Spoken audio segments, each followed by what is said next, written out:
les mitzvot et l'antidépresseur.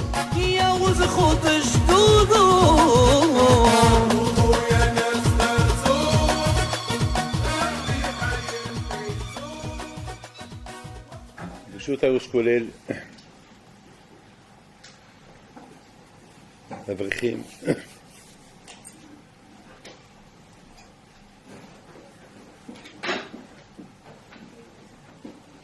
toujours vers la fête de Matan Torah, toujours il y a deux parachiotes qui sont un peu sont autour de Shavuot.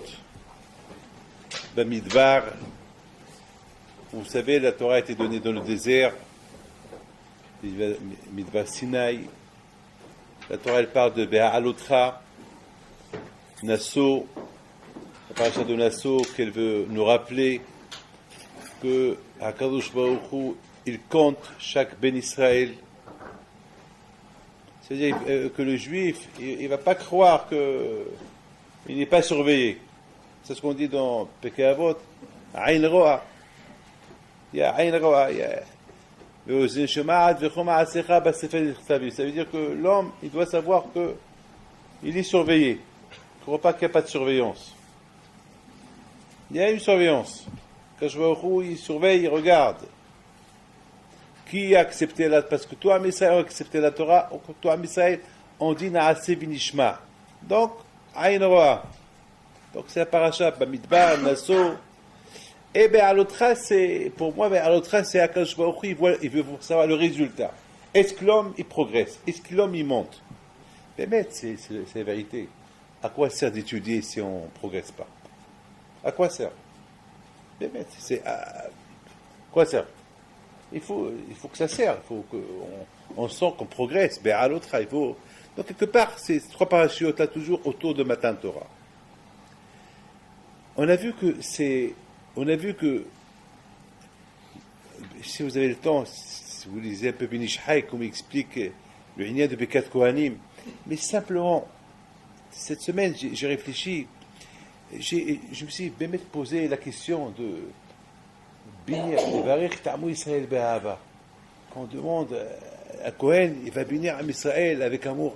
C'est dur, hein? C'est pas facile de bénir un juif avec amour. Un Kohen, il va faire Bekat Kohanim avec. C'est dur. C'est très dur. Au fait, j'ai commencé à réfléchir. Rashi dit que il bénit les Kohanim. Pourquoi il bénit les Kohanim? Quand il dit au Kohanim bénir les Juifs, bénir le Ben Israël, et après moi je les bénis. C'est quoi? Vous savez, c'est très dur de travailler avec les Juifs. C'est pas facile d'être un rave, c'est pas facile d'être ben, je vous le dis, c'est pas facile. Travailler avec les Juifs, ils sont très durs. Vous savez, c'est pourquoi tu as fait ça, pourquoi tu as fait ça. Tu l'as pas fait, pourquoi tu l'as pas fait? Il te dit de le faire, tu le fais, il te dit pourquoi tu l'as fait. Mais tu as dit qu'il fallait pas le faire. Oui, j'ai décidé que non. C'est-à-dire, il faut que je sois prophète pour savoir qu'est-ce qu'il veut, oui ou non. C'est dur, c'est pas facile. Beaucoup des fois, lorsque je vois les Kohanim arriver pour bénir les pays d'Israël, je réfléchis. Est-ce que c'est eux qui nous bénissent? C'est que je vois qu'ils leur disent de nous bénir. Nous, c'est quoi? Je m'excuse de vous dire une phrase. Le Hazan, ou nous, les gens viennent chez nous, Rabbi David une bracha. On est tellement habitués à faire des brachot, est-ce qu'on bénit? On bénit. On bénit pas. C'est bémet. Parce qu'eux, ils veulent une bracha. Au fait, combien c'est. Combien ça nous oblige. Bekat Kohanim, et nous oblige, nous, les rabbanim, lorsqu'on nous demande de bracha, de bien la faire. Les barech ta'amou Israël Be'ahava. C'est dur de bénir les gens avec amour. Et ça fait partie de Matan Torah. Ça veut dire que tu étais à Matan Torah. Tu as vu ce qu'est Matan Torah? Tu as vu que tout le monde, ils étaient Belebe Hadki Shehad. T'as vu ça, oui ou pas? Ça veut dire que Rabotai, ça veut dire que chaque juif, il a goûté les Barech Tamu Israël Ba'aba. Chaque juif, il a goûté ça. Parce que chaque juif, il n'a pas reçu la Torah jusqu'à qu'il était mamash. Il y avait un amour sans condition. Donc ça veut dire que finalement, à Israël, on est passé par là. Je voudrais vous raconter une petite histoire, vous allez essayer de me comprendre. Regardez une fois, Marie raconte sur Shmuel à Katan. Une fois, il avait de l'argent. Une fois son argent, il s'est mélangé avec l'argent de la tzedaka, et à la fin, qu'est-ce qu'il a fait? Il a tout donné de tzedaka. Lorsqu'il est mort, et beaucoup de gens, ils lui donnaient l'argent à garder. Et lorsqu'il est mort, ils sont venus chercher l'argent des Itoumim, Almonotes. Et qu'est-ce qu'ils ont trouvé? Ils ont trouvé son argent en haut et l'argent à eux en bas. C'était quoi? Il s'est dit, s'il y a les voleurs qui viennent, qui prennent mon argent et qui ne prennent pas l'argent des autres. C'est grave ça. Vous savez, c'est des choses extraordinaires. Ça moussa terrible. Comment ces tzadikim-là, ils avaient cet amour du prochain. Au fait, moi David Pinto, je m'excuse, je prends mon exemple pour bien m'exprimer. On vient chez moi pour faire une bracha. Vous savez, je suis tellement habitué, beaucoup de fois, je ne sais même pas si je bénis ou je ne bénis pas. Parce qu'on s'habitue. Ben justement, c'est ça l'erreur. Il ne faut pas s'habituer. Il ne faut pas s'habituer. Une fois, il y avait un admour qui lui apportait un pétek, une feuille, avec des noms. Vous savez, en Amérique, je reçois des milliers. En France, en Israël, vous savez, en France, ils ne font pas ça. Mais en Israël et en Amérique, vous savez, c'est des milliers. Et beaucoup de fois, lorsque je lis les noms, parce que c'est Rambam. Le Rambam, il dit que lorsque celui qui veut une bracha, il faut qu'il écrit son nom. C'est une halakha. À côté, je crois que peut-être Hasidim, ils ont pris ça de ça, je sais. Et il y a eu, une fois, beaucoup de fois, au départ, lorsque j'ai commencé à recevoir les Hasidim, on m'apportait une feuille avec des noms. Au départ, je n'ai pas compris pourquoi tout ça. Je lui dis, c'est pas la peine. Non, ils m'ont dit, c'est eux qui m'ont appris qu'il faut écrire c'est moi qui écris, ou c'est eux qui. C'est eux. Alors, les Hasidim, en Amérique, par exemple, il y a, par exemple, à Brooklyn, il y a toujours un Hasid, c'est lui qui écrit les noms, parce que lui, il est baki. Il sait bien écrire les noms sans faire de faute. Parce qu'il ne faut pas faire. Parce que Rechel, Rachetaf, vous savez, il y a beaucoup de noms qui sont à peu près Léa, Léataf et Aïn, Aleph. Et eux, ils sont experts dans les noms pour ne pas faire des fautes. Ils font un match des noms, et les jeux, ils les payent. Les jeux, ils les payent. Ils sont payés pour ça.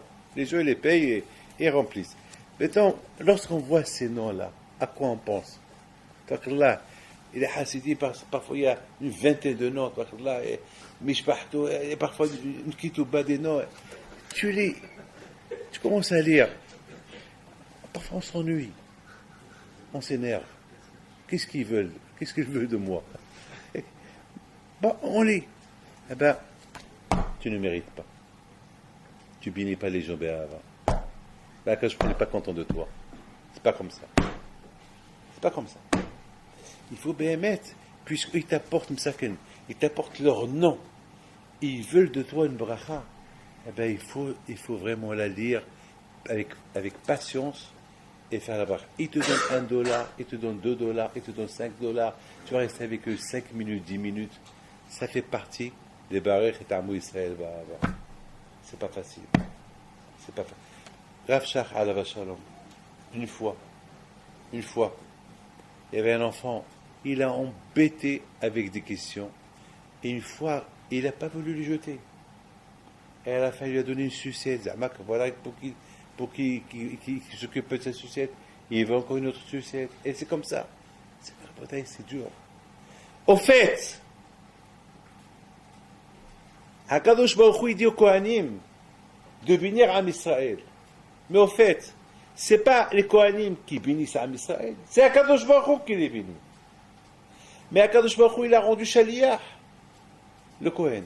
Il dit à Kachor Shaliach, toi tu sois mon Shaliach. Toi, tu vas les bénir de ma part. Mais sache, comme que moi, j'aime tout le monde, toi aussi le Kohen, tu ne peux pas bénir qui tu veux. Toi aussi, c'est-à-dire, on dit, chez Adam, que si je nomme quelqu'un à bénir quelqu'un, il faut qu'il soit à ma place. Quand je me demande au Kohanim, hey, vous Kohanim, vous allez être à ma place, vous allez bénir Am Israël à ma place, comme si c'est moi qui les bénis. Et moi je bénis, alors que vous aussi il faut bien bénir. Comme que chez moi il n'y a pas, j'ai pas d'ennemis. Quand il aime tout le monde, même les Chaim il les aime, alors vous aussi. Je me rappelle ici, il y avait une fois quelqu'un qui m'a dit à Rabbi David, je ne peux pas faire Birkat Kohanim. Pourquoi? Il m'a dit parce que je ne parle pas avec quelqu'un, je ne veux pas le bénir. Ça il m'a dit, je ne veux pas le bénir Birkat Kohanim. Ben, je lui dis, alors tu sais quoi? Là où tu vas, tu n'as pas le droit de faire Birkat Kohanim. Tu ne peux pas. Tu n'as pas le droit. Toi, autant que Kohen, tu n'as pas le droit de ne pas aimer quelqu'un. Peut-être. Toi, tu n'as pas le droit. Parce que, Akadosh Baruch Hu, il t'a pas dit de faire la bracha. Tu dois être. Vous savez, on raconte une histoire, il y avait un grand rave, qu'une fois il y avait ce rave, une fois il y avait un inyan un peu particulier, il y avait une she'ela chez lui, et puis il a dit à la femme, comme ça il faut faire. Cette femme est partie chez un autre rave. Il lui a dit, voilà, j'ai un problème d'un poulet, je ne sais pas, cachère, pas cachère, j'ai trouvé ça, il y a un rave qui m'a dit, c'est pas cachère. Alors le rave, il la voit. Il dit, bon, mais toi, puisqu'il t'a dit que c'est pas cachère, je peux rien te dire, mais tu sais quoi? Pour moi, elle est cachère, mais ne lui dis rien du tout. Tu peux la manger. Tu peux la manger. Elle sort souriante, et voilà, elle rencontre la femme du rave, du premier rave. Celui qui lui a dit qu'elle n'est pas. Non, c'est mieux de ne pas la manger. Il lui dit, pourquoi tu souris? Non, rien. Ce poulet, je ne l'ai pas jeté, mais mon mari t'a dit de le jeter, il n'est pas cachère. Alors, ça lui a échappé de la bouche, elle lui a dit, mais ce rave m'a dit que c'est cachère. Je peux. Elle n'a rien dit, mais elle a commencé à le critiquer. Elle est partie chez son mari. T'as vu cette femme-là? Après, elle est partie parler d'elle, et tout le monde a commencé à s'éloigner d'elle. La femme, elle a vu que tout le monde s'éloigne d'elle à cause d'un poulet. Donc, Miskina, il va chez le rave lui-même. Il dit, voilà, je m'excuse, j'ai fait une erreur. J'ai fait une grosse erreur. Je t'ai pas écouté, je suis parti chez un autre rave, et il me l'a permis. Il m'a dit, c'est pas grave, ma fille. Il dit, oui, pour vous, c'est pas grave. Mais pour ta femme, c'est grave. Voilà ce qu'elle me fait. Et j'ai pas de haïm avec elle, et me rend la vie dure, la vie difficile. Alors, Rav, il appelle sa femme, il lui dit, sa femme, allez, je t'en prie, tu oublies. Mais non, Kvod Torah, et t'as manqué le respect, c'est pas ça, c'est pas le. Elle dit, c'est pas grave, c'est moi le Rav. Allez, moi, je pardonne, ça. Mais malgré, elle est restée encore dure avec cette femme-là. Et finalement, lorsque le Rav l'a entendu, il a convoqué Bédine, il veut la divorcer. Il veut divorcer sa femme. Le Bédine, les Rabbanim, ils étaient choqués. Le Rav, le Rosh Abédi qui veut divorcer sa femme qui était réputée une tzadékette, oui, il veut la divorcer. Bon, elle a été convoquée et elle vient chez son mari. Quoi, tu veux me divorcer? Il était dur avec elle. Oui, on ne peut pas vivre ensemble. Je divorce. Elle lui dit, comment quel est le motif? Il dit, il n'y avait pas shoot. Le motif, il est, tu ne fais pas Kriyat Shema à la mita. Je ne fais pas Kriyat Shema à la mita, mais tout, tu sais, mais chaque nuit, je le fais. Non, tu ne fais pas Kriyat Shema à la mita. Je te divorce pour ça. Moi, un rave comme moi, je dis à tout le monde de faire Kriyat Shema, et ma femme qui ne fait pas Kriyat Shema à la mita, non, je ne vais pas rester avec toi. Je te divorce. Bon, finalement, lui dit ça, elle dit ça, et ils étaient convoqués chez le Bédine. Le Bédine, qu'est-ce qu'il fait le Bédine? Il demande au Rav, on s'excuse, qu'est-ce qui se passe là? Il dit, ma femme, elle ne fait pas Kriyat Shema à la mita.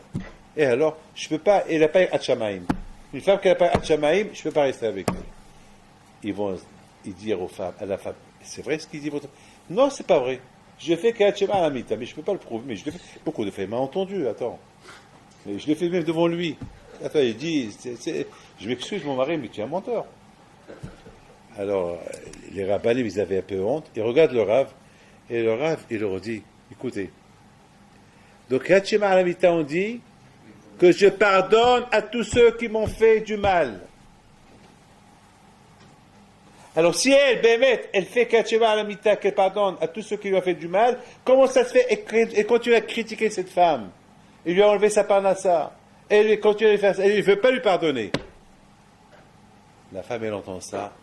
Il dit, c'est vrai, tu as raison. Alors le mari lui dit, tu vois, comment tu veux que je reste avec toi? Je ne peux pas rester avec toi. Cette femme-là, Hakadosh Baruch Hu, il nous pardonne et toi tu ne pardonnes pas à cette femme. C'est ça, Rabotai, Ahavat Israël. Ahavat Israël, c'est pas facile. Bémet, je vous le dis. Vous savez combien de fois nous, on est critiqués? Vous savez combien de fois on est critiqués? Combien de fois on a envie même de se venger des gens. Parce qu'on leur fait du bien, ils nous font du mal. On a envie. Et on doit dire, c'est pas ça. On peut pas faire ça à Kadosh Baruch Hu. On peut pas faire ça à Kadosh Baruch Hu. La bouteille, moi, David Pinto, j'apprends du Cohen quelque chose. J'apprends du Cohen. C'est c'est le Cohen qui me donne un courage, une force. Ce Cohen-là, il bénit à Israël Behava. Ça veut dire qu'il laisse tout le côté négatif qu'il peut avoir contre les prochains. Il est maintenant le shaliach de HaKadosh Baruch Hu. Il doit bénir à Israël de la part de HaKadosh Baruch Hu. C'est la raison pourquoi il ouvre ses mains pour que la bracha de HaKadosh Baruch Hu, à travers ses mains, cette bracha, comme on dit, à travers les mains du Kohen, la bracha de HaKadosh Baruch Hu, elle descend. Ça veut dire que le Kohen, il devient le shaliach de HaKadosh Baruch Hu. Ça veut dire, mes amis, s'il n'y a pas ce tnaï-là, ça veut dire que chaque jour, j'apprends du Kohen. C'est pour ça, il y a beaucoup qui disent, c'est une mitzvah d'écouter Bekat Kohanim chaque jour. Pourquoi? Parce que ça nous rappelle Matan Torah. Pourquoi ça nous rappelle, je pense, moi, David Pito, je pense, que Bekat Kohanim chaque jour, il nous rappelle Matan Torah. Parce que qu'est-ce qui s'est passé à Matan Torah? Il s'est passé à Matan Torah que toi, Israël, ils étaient tous Be'ahdou. Toi, Israël, ils étaient Be'ahava. Chacun, il aimait l'autre. Et dans ces conditions-là, Kadosh Baruch Hu, il s'est associé avec eux.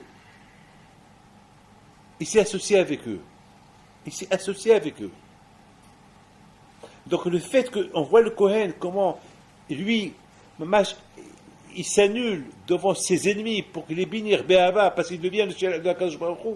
Alors moi aussi j'apprends de lui. Mes amis, Bémet, c'est un tnaï de Kabbalat Torah. C'est un tnaï parce que chaque jour, on dit que chaque jour la Torah doit être Be'encha Kehadasha. Alors comment Bichlal tu vas être Mikabel, tu vas recevoir la Torah nouveau si avec tes amis, avec ton entourage, ça ne va pas. Bémet, c'est ça le Emet. Vous savez, Rabotai, dans Stam, chaque jour, on dit, chaque jour, chaque année, je dis que cette fête de Shavuot, je l'ai senti. Et Stam, cette année, j'étais au 17e, le deuxième jour de Shavuot, et j'ai parlé, j'ai dit, cette fête de Shavuot, je l'ai senti. Alors il y a quelqu'un qui me dit après, et cette année dernière, vous ne l'avez pas senti? Je dis non, celle-là, je l'ai senti un peu mieux. Il me dit, qu'est-ce qu'il y a de mieux? Je dis, justement, c'est ce qui a fait que je la sens mieux, c'est parce que peut-être parce qu'il y a eu Sfirat HaOmer, on s'est mieux préparé, et c'est une préparation qu'elle a fait qu'on la sent mieux. Alors, vous savez, Rabotai, il faut savoir une chose. Je vais rentrer, mes amis, à une chose que je vais vous dire maintenant. Il y a un midrash qui dit comme ça. Il y a un midrash qui dit que, écoutez bien ce midrash-là, qu'au moment de Matan Torah, Akadosh Baruch Hu, il a paralysé le monde. Et je me suis posé une question. Pourquoi il a fallu que Hachem paralyse le monde? Alors vous allez me dire, une fois j'avais donné une belle réponse. Une fois j'ai dit que Akadosh Baruch Hu a paralysé le monde pour que les gens, il ne faut pas dire, il y avait un oiseau qui est passé, il a crié, et je n'ai pas entendu Anouchi. Alors quelqu'un va dire, passe-moi, pendant que Hachem parlait, mon bébé était dans mes mains, il a commencé à pleurer, alors je n'ai pas écouté Anouchi. Quelqu'un va dire, il y avait un coup de vent, et Quelqu'un va dire, il y a eu des tonnerres, quelqu'un va dire, parce qu'il y a eu une vague, chacun va donner chacun va donner raison. C'est la raison pourquoi Akadosh Baruch Hu a paralysé le monde, comme ça, aucun n'a aucune excuse. Il n'y a pas d'excuse. Akadosh Baruch Hu, il a donné la Torah lorsque il n'y avait pas un bruit. Alors je me suis posé une question. Pourquoi Akadosh Baruch Hu il n'a pas fait qu'à Israël, Hachem il leur donne une sensation d'entendre plus fort, alors qu'Akadosh Baruch Hu dit Anochi d'une manière forte que même le bruit du bébé ne vont pas l'écouter. Oui, le problème pour Akadosh Baruch Hu. Akadosh Baruch Hu n'a pas de problème.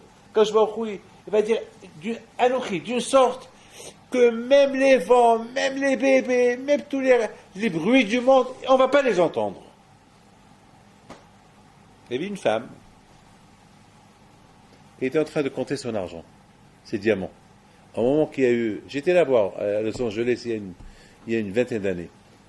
Et en comptant les diamants, il y a il y avait un tremblement de terre, un cadre est tombé sur elle, était dans le coma. Et puis je lui ai dit, pourquoi vous n'avez pas senti le tremblement de terre? Ça, lorsqu'on a été la voir, je lui ai posé la question. Il m'a dit, vous savez, lorsqu'on compte les diamants, j'étais concentré dans le comptage des diamants, je n'ai pas senti.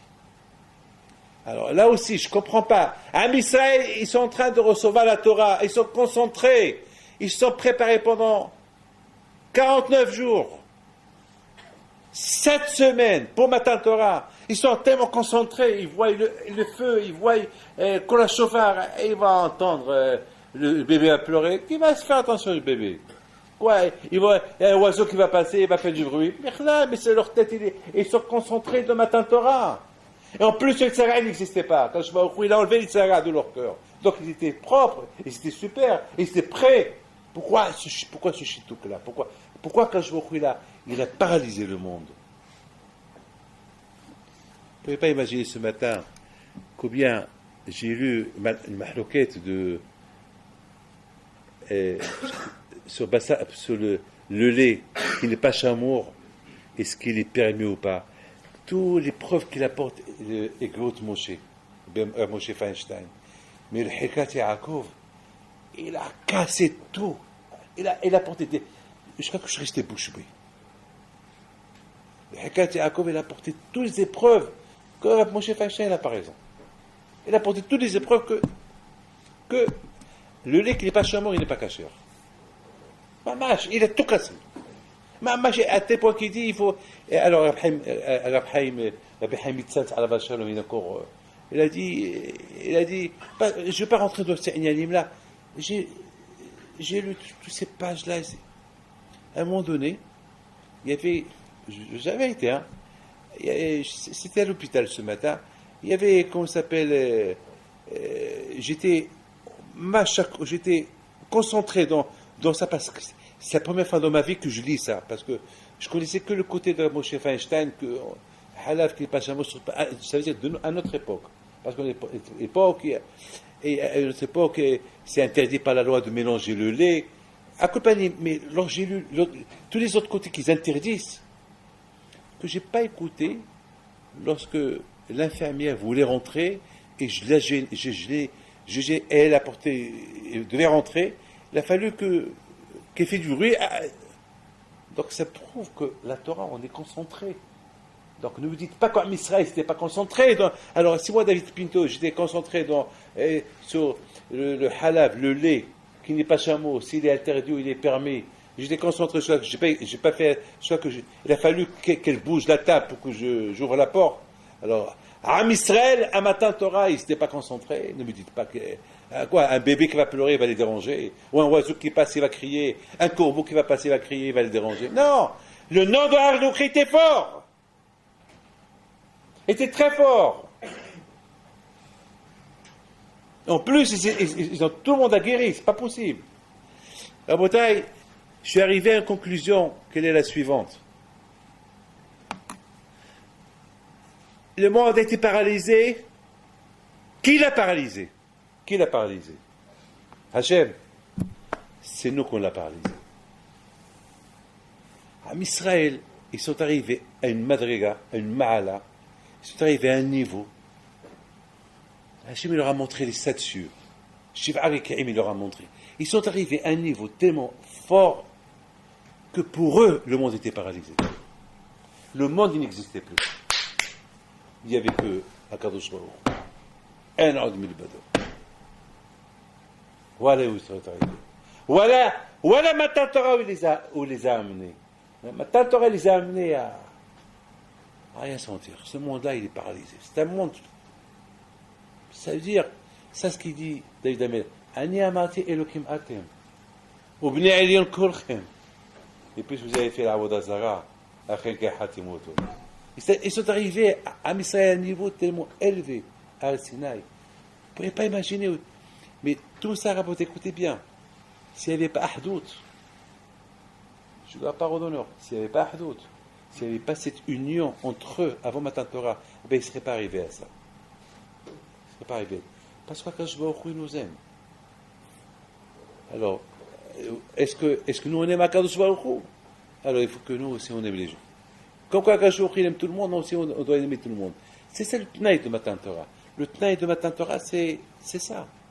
C'est ça, Rabotai. Vous savez, Rabotai, je vous raconte une petite histoire. Vous la connaissez déjà, mais Stam, je vous la raconte.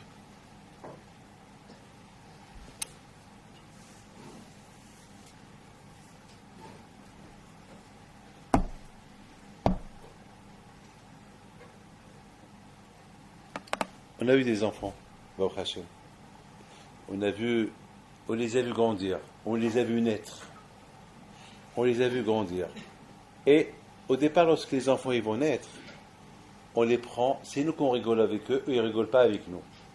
Vous voyez qu'ils nous regardent. Birlal, s'ils nous regardent ou pas. Et après, on les voit grandir. On voit l'évolution du bébé. Et selon l'évolution du bébé, nous on se comporte avec les enfants, ou pas. Un modèle va dire, t'as fait, comme les petits bébés. Mais maintenant, lorsqu'il a 13 ans, on va le dire, non, ça va, il a 13 ans. Maintenant, c'est au fur et à mesure qu'il grandit, nous aussi on grandit avec eux. Ça veut dire, eux ils grandissent, nous on grandit. Et nous on grandit. C'est bien. Et à un moment donné, il devient adulte. Lorsqu'ils sont adultes, on ne va pas encore. Un garçon, mettons, il est adulte, il est à l'âge de se marier. Est-ce qu'on va le comparer à un bébé? On va dire, ça on va lui donner le biberon. Ça fait, il est adulte. La bataille. Pour moi, c'est ça l'évolution de Matan Torah. Parce que dans Matan Torah, c'est pas écrit que Shavuot c'est pour Matan Torah. Ça veut dire que l'évolution de Am Israël, ils étaient de nuls. Et ils sont devenus adultes. Ils étaient nuls lorsqu'ils ont quitté l'Égypte. 49 degrés de Touma. Nuls. C'était clair. Et chaque jour, une évolution. Ils vont progresser dans la Torah, progresser. Ils ont compris. C'est même pas la peu que la Torah écrit. C'est Matan Torah. Ils ont compris, c'est Matan Torah. C'est même pas la peu que la Torah écrit. C'est Matan. Ça, ils ont compris. Ils sont arrivés à un niveau élevé, extraordinaire, que c'est fini, c'est là. Vous savez, cette semaine, j'étais à Londres, dimanche, et il y a une femme qui vient me voir. Regardez Mouna qu'elle a, cette femme. Mouna extraordinaire. Cette femme-là, il y a 7 ans, elle n'a pas d'enfant. Parce qu'elle a, ça fait 12 ans qu'elle est mariée. Elle n'a pas d'enfant. Et c'est Miguel Abadi qui me l'a envoyé. Il dit, Rabbi David, c'est une femme qui son mari est un grand José Bitchouva. Mais elle n'a pas d'enfant. Elle vient. Chaque fois, elle vient. À un moment donné, j'ai commencé à avoir honte parce qu'elle venait de l'Angleterre. Je dis, madame, arrêtez de venir. Envoyez-moi une lettre pour me rappeler. Non, elle m'a dit, je viens. Et à un moment donné, je ne sais plus quoi lui dire. J'avais sur mon bureau un livre de Zera Yitzhak. Brit Yitzhak. Que les gens ils lisent pour la veille de la Brit Mila. Il était là de Ben Ish Chaya. C'est un truc, un livre je ne sais pas comment il est venu dans mon bureau, je ne sais pas. Badaï, c'est Ashgaha Prati, je ne sais pas. Je lui dis, madame, ce livre-là, je vous le prête. Ouais, c'est un livre qu'on lit pour l'Océan Brit, mais là, je vous le prête. Il me dit, vous croyez qu'un jour on va l'utiliser? Je dis, madame, alors pourquoi vous venez chaque fois? Vous venez chaque fois. Vous voulez votre émouna. Voilà, moi je vous donne ce livre. 1 an, 2 ans. Alors, je me rappelle, il me l'a apporté, il m'a dit, je vous le rends. Parce que peut-être vous avez besoin pour. Je lui ai dit, madame, non, gardez-le, j'ai pas besoin. Et si j'ai besoin, je peux acheter. Gardez-le. Elle me dit, vous savez quel âge j'ai? Je lui dis, je sais pas. Elle me dit, presque, je suis à l'âge que je peux plus avoir d'enfant. Après, il se lève, il prend le livre dans ses mains, il me dit, Be'ezat Hashem, un jour on va le lire.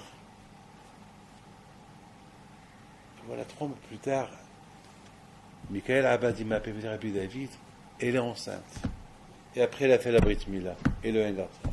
Alors, cette semaine, elle vient, elle me dit, vous pensez que je peux avoir un autre? Je dis, madame, avec vous, tout peut arriver. Avec vous, tout peut arriver. Vous avez les mounards. Avec vous, tout peut arriver. C'est ça la bouteille. C'est ça. C'est ça la bouteille.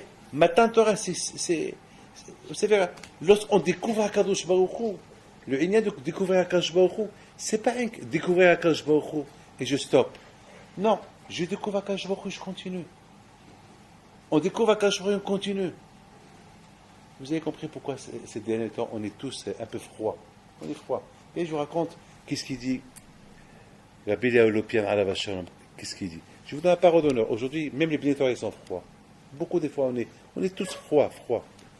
Et d'où vient cette froideur-là? D'où? Il y a une créoute de Imouna, une créoute, mais même une fois, beaucoup des fois, ça arrive que, même moi, David Pildo, beaucoup des fois, ça m'arrive, je me demande, est-ce que ça peut arriver? Comment on arrive? Alors, à Botaï, il faut savoir une chose. Il dit à Biliaou, le Pierre à la Vachov, qu'il a écouté de Hafetz Haïm. Il dit qu'en général, lorsqu'on veut chauffer de l'eau chaude, en été, dès qu'on met la théière dans le feu, ça chauffe vite, tout de suite. Mais en hiver, lorsqu'on prend la théière, on la met sur le feu, ça chauffe pas vite, même qu'il fait chaud dans la maison. Alors, il explique Hafetz Haïm pourquoi. Il dit parce que c'est normal. Parce qu'en été, il fait chaud dehors, il fait chaud à l'intérieur, alors ça aide la théière de chauffer vite.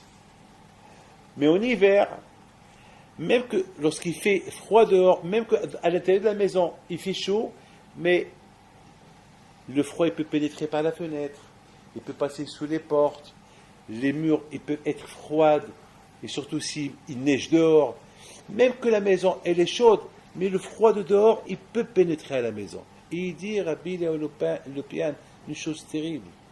Il dit aujourd'hui, même si on est dans une maison chaude, une maison de Torah, même si on est on est entouré des parents de Tzadikim, même ce qui est l'ashpa, la créroute, le froid de dehors, il gêne, il rentre à la maison.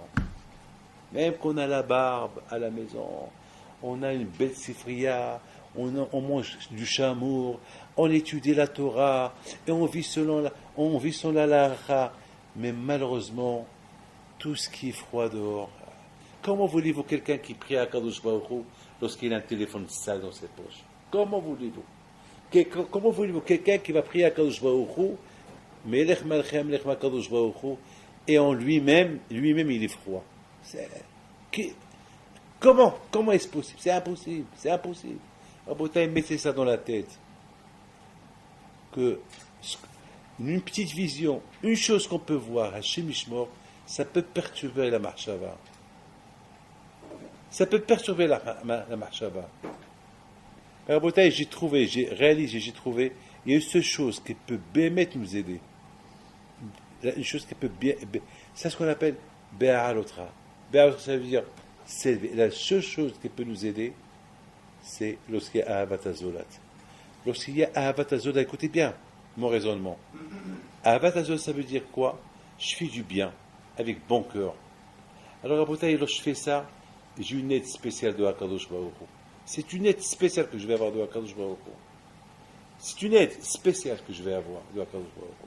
Lorsque je cherche à ressembler à Hakadosh Baruch Hu, alors Hakadosh Baruch Hu, il va me faire un peu plus attention à moi. Et puis, puisque c'est comme ça, alors vous savez, mes amis, je vous donne la parole d'honneur. Beaucoup de fois, j'ai des envies de voir à gauche et à droite. Je marche et tout de suite, je me rappelle, David, fais attention. Reste tes yeux abaissés. Reste tes yeux abaissés. Ne lève pas tes yeux. En Bretagne, c'est ça. Hakadosh Baruch Hu, j'ai lu un Hidouche cette semaine, super. C'est écrit, un de nos élèves qui s'est marié à l'Yeshiva d'Ashdod. Un livre qu'il a écrit, mais il a fait, je ne sais pas si c'est lui qui l'a fait ou il l'a lu dans un livre, je ne sais pas, il dit comme ça. C'est quoi qui est Am Sigoula? Quand je pourrais dire Am Israël, vous êtes Am Sigoula. C'est quoi Sigoula? Il dit comme ça. Pourquoi on est Sigoula? Sigoula, on est unique chez Akadosh, unique. Il dit comme ça.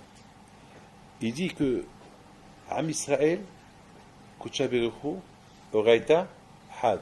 Am Israël et Akadosh Baruchu et la Torah, on est usé.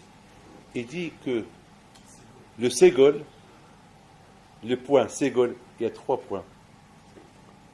C'est ça qui est Am Sigoula. C'est quoi Am Sigoula? Vous êtes un peuple unique parce que je suis avec vous.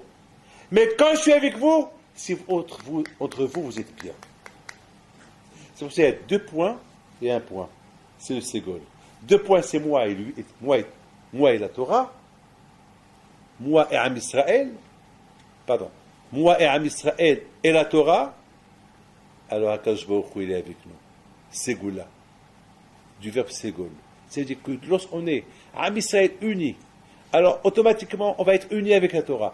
Et si on est uni avec la Torah, alors on va être uni avec Akadosh Baruch Hu. Et vous savez, Rabotai, il y a comment ça s'appelle, j'ai appris encore 5 minutes, j'arrête.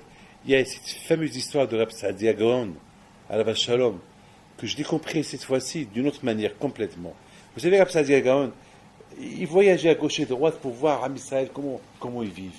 Et un jour, il s'est passé que Rab Saadia Gaon, il voyage, et voilà, il rencontre un juif, il l'a invité, il y va. Et Rab Saadia Gaon, chaque soir, il sort, il fait ses vidouilles, et il neigeait dehors. Et le voisin en haut, il entend quelqu'un qui faisait un peu de bruit dans la cour. Et puis il ouvre la fenêtre, il voit Saadia Gaon qu'il était assis sur la neige, il prenait de la neige, il la mettait un peu sur lui, et c'était froid, il faisait froid. Le juif, il dit à sa femme, il dit, celui-là, c'est un tzaddik. Qu'est-ce qu'il fait? C'est ce qu'on appelle Gilgul Sheleg, c'est un grand tzaddik. Alors, il faut que je descende voir qui est celui-là. Il ne m'a pas dit c'est qui son nom. Il m'a simplement dit Saadia, c'est qui Saadia, je ne sais pas. Il descend chez lui. Il lui dit, il ouvre un pote. Il dit, je m'excuse, qu'est-ce qui se passe? Qu'est-ce que tu fais? Non, rien. Je t'en prie, rentre. Non. Bon, à un moment donné, Saadia, il voit il y a un monsieur qui le regarde, bon, il est gêné, il se lève, il s'habille, il rentre dans sa chambre. Et le balabait, il le suit. Il lui dit, Kavod, qui es-tu? Ce que tu fais, c'est pas tout le monde qui peut faire ce que tu fais. Tu dois être un gadol. Non, je suis rien du tout. Tu dois être un... Qui es-tu? Il dit Saadia. Mais Saadia qui? Il dit Saadia Gaon. Saadia Gaon. Et il commence à pleurer. Et il pleure. Il dit, pourquoi tu pleures? Il dit, comment je pleure pas? Mais je t'ai donné une chambre, des invités. Si j'aurais su qui tu étais, je t'aurais donné ma chambre, avec tout le confort de ma chambre. Il dit, c'est pas grave, je suis là, c'est pas grave. Merci beaucoup. Maintenant, il lui pose une autre question. Mais pourquoi tu fais ça? Pourquoi ces souffrances? Mais tu es ça. Il dit, mon fils, Rappelle-toi, tu m'as posé une question. Tout à l'heure, tu m'as dit que si tu savais qui j'étais, tu m'aurais donné ta chambre. C'est vrai ou pas? Je lui ai dit oui. Et je dis, tu sais mon fils, chaque jour je découvre Akadosh Baruch Hu. Et chaque jour je découvre la grandeur d'Hachem. Donc chaque jour je pleure. Pourquoi je n'ai pas découvert Hachem hier comme je l'ai découvert aujourd'hui? Si je savais hier ce que j'allais découvrir aujourd'hui, eh ben j'aurais sauvé Hachem hier comme j'ai sauvé aujourd'hui. Et c'est pour ça que chaque jour je découvre Akadosh Baruch Hu. Donc mon fils, voilà pourquoi c'est pour ça que je me souffre. Alors à bataille de cette histoire, j'ai appris une chose extraordinaire. Pourquoi depuis le départ, Absadi Agaon n'a pas dit à ce monsieur-là, pourquoi il ne s'est pas présenté, Shalom, je suis Sadi Agaon. Et point final, il lui dans sa chambre. Pourquoi il n'a pas dit? Pourquoi il a fallu que c'est le monsieur qui découvre? Alors la réponse, elle est, c'est ça Ahavat Israël. Il ne faut pas que je me sente plus que toi. Il ne faut pas que je me présente pour me sentir plus que toi. C'est vrai. Et parfois, il faut savoir juger. Là où on ne te connaît pas, fais-toi connaître. Lorsqu'il le faut. Mais lorsqu'il ne le faut pas, ce n'est pas la peine. C'est pas la peine. Une fois, j'étais dans le TGV. Parce que tout ça, ça fait partie d'Am Israël, Kocha Bericho, Torah Had. Une fois, j'étais dans le TGV, il y avait un monsieur. C'était à l'époque, là. À l'époque, il y a une vingtaine, je ne sais pas combien de temps. Il y avait un monsieur qui était assis, le TGV vide. Et puis, il vient, il s'assoit. J'étais avec, je crois, Sami Bouya, je me rappelle avec qui j'étais. Il a commencé à me parler. Il me dit, ah, vous êtes de Lyon? Oui, je suis de Lyon. Et que vous êtes David. Je n'ai pas cherché à savoir David qui. Il me dit, là-bas, je vois à Lyon, il y a là-bas un rabbin, un certain Pinto. Un Pinto? Oui, alors qu'est-ce qu'il a?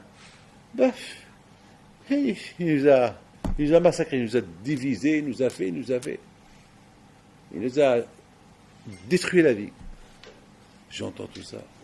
À un moment donné, j'ai dit, moi? Et je me suis retenu, je me suis dit, quoi? Qu'est-ce que vous avez fait? Oui, à cause de ces cours de, je sais pas, il fait des réunions, et maintenant depuis, mon fils, il ne mange plus chez moi. Et voilà, et ça fait Shabbat, il fait ceci, il fait cela.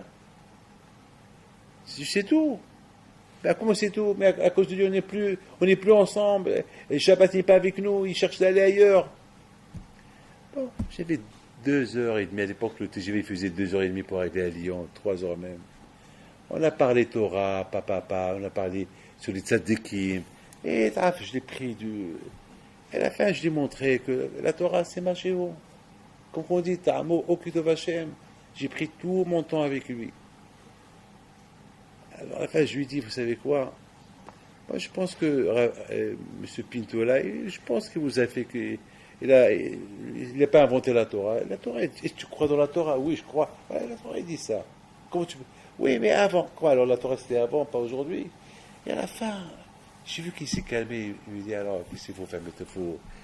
Je vais aller chez lui. Est-ce qu'il va me recevoir? Oui, il peut te recevoir, même maintenant. Même maintenant, il peut te recevoir. Même maintenant. Et comment même maintenant? Si tu viens avec moi, je te prends, j'arrive là. Moi, si j'ai rendez-vous avec lui, je te prends chez lui. Et tu vas voir. Il n'est pas méchant, tu vas voir. Après, à un moment donné, il a vu que, je t'ai bien fait comprendre. Je l'ai pris, je l'ai embrassé. Je lui ai dit, regarde-moi bien. Il me dit, ne me dis pas. Je dis, regarde-moi bien. Il me dit, vous avez dit tout à l'heure, c'est David. Je dis, oui. Ne me dis pas, oui, c'est moi. C'est moi, David Pinto. Ani Youssef. C'est moi, Youssef. Et voilà, je dis, on a gagné. C'est ça, Raboutaï, tout le Inyan de Matan Torah. Le Inyan de, je m'excuse, le Inyan de Matan Torah, c'est un Inyan, ce qu'il est, Be'alutra, Nassau, c'est qu'il faut savoir, le Inyan de Matan Torah, il faut savoir que tu es calculé, on te voit, et on veut que tu montes, on veut que tu progresses. C'est ça Matan Torah. On veut. S'il n'y a pas ça dans Matan Torah, donc il n'y a pas de Matan Torah. Il n'y a pas de Matan Torah, tu n'as rien reçu. Tu n'as rien. Et surtout, Rabotai, l'amour du prochain. Parce que c'est ça le tnaï de Matan Torah. Et c'est à cause de ça on est parti en Égypte. Et c'est à cause de ça, et c'est à cause de ça, malheureusement, il y a eu Ihsan al-Hinam, Hubab al-Mikdash. Et c'est à cause de ça, tous les malheurs ils tombent sur nous. C'est à cause de ça. Il faut qu'on se réveille. Il faut qu'on se réveille. Et c'est à cause de ça, il y a comment ça s'appelle, la mahlouket de Korah, qu'on va dire la semaine prochaine. Et la mahlouket de Shahlicha. Et tous les problèmes qu'on a eus, c'est à cause de la mahlouket ou Ihsan al-Hinam. C'est la raison pourquoi Kadosh Baruch Hu, c'était important pour lui qu'il faut qu'il y a, il faut que Ségol, ça veut dire ces 3 points. C'est Am Israël, Ahdout, l'union de Am Israël, Kodesh Baruch avec Akadosh Baruch Hu, Oraita et la Torah, une. Si on respecte ces 3, alors automatiquement on devient Am Segula, on devient un peuple unique de Akadosh Baruch Hu. Mais s'il n'y a pas ça, je vous donne la parole d'honneur, on perd notre temps. On perd notre temps. Rabotai, gagner du temps. Je sais que c'est pas facile. Avatazolat, c'est pas. Vous savez, Rabotai, cette semaine, je devais aller à une soirée. Hier soir, par exemple, il y avait une simha chez mon beau-fils. Et j'avais une soirée hier soir. Et à un moment donné, bien, mais je vous donne la parole d'honneur, j'étais fatigué. J'ai encore ce soir une soirée. J'étais fatigué. Et à un moment donné, j'ai dit, et la famille, elle est là. Toute la famille était réunie. Il y avait ses parents. Tout le monde était là. Alors, je ne voulais pas y aller. Et à un moment donné, il y a, comment il s'appelle, il y a Marcel, il me dit, Rabbi David, si on va là-bas, je sais, il y a un juif qui nous a promis un chèque. Alors je lui dis, bon, puisqu'il y a ça, on va. Mais après, je suis parti, Baruch Hashem, je les ai aidés pour ramasser de l'argent, mais après moi aussi j'ai donné un chèque de mon argent. Pourquoi? J'ai dit, il ne faut pas que ça se fait que je suis venu ici uniquement parce que celui ici va me donner un chèque. Il faut que moi aussi je partage. C'est pas Ahavat Israël, c'est pas tu viens les aider, tu vas aider cette école, tu vas aider la Torah, il faut toi aussi, c'est pas parce que ce monsieur-là t'a promis un chèque. De toute façon, il faut pas que ce soit ça massiba. Il faut que moi aussi je donne, je participe, et j'ai participé, et j'ai fait d'autres participer. Rabotai, c'est ça Ahavat Israël. Ahavat Israël, c'est pas facile, c'est très dur, parce que toujours on pense qu'à soi, on pense à soi, Bémet, on pense qu'à nous. On ne veut pas penser à d'autres parce que le Satan est très fort. Ne pense pas à l'autre, pense qu'à toi. Mais la Torah dit aime ton prochain comme toi. Vous savez, à Shavuot, tous les dons qu'on a fait ici, et on a donné encore plus de notre poche pour une cause, pour une école à Bnei Brak. Et pourtant, nous aussi, on a besoin d'argent. Mais c'est ça, Matan Torah. Matan Torah, c'est pas de penser qu'à toi. Pense à d'autres et à Kadosh Baruch Hu t'aidera. Voilà, Rabotai. Que Kadosh Baruch Hu vous donne bracha v'atzlacha et Be'et Hashem que on soit zoché à Be'et Oved Hashem mitoch Ahavat Hashem et que Hashem nous apporte Mashiach Tzidkenu Amen. الحرب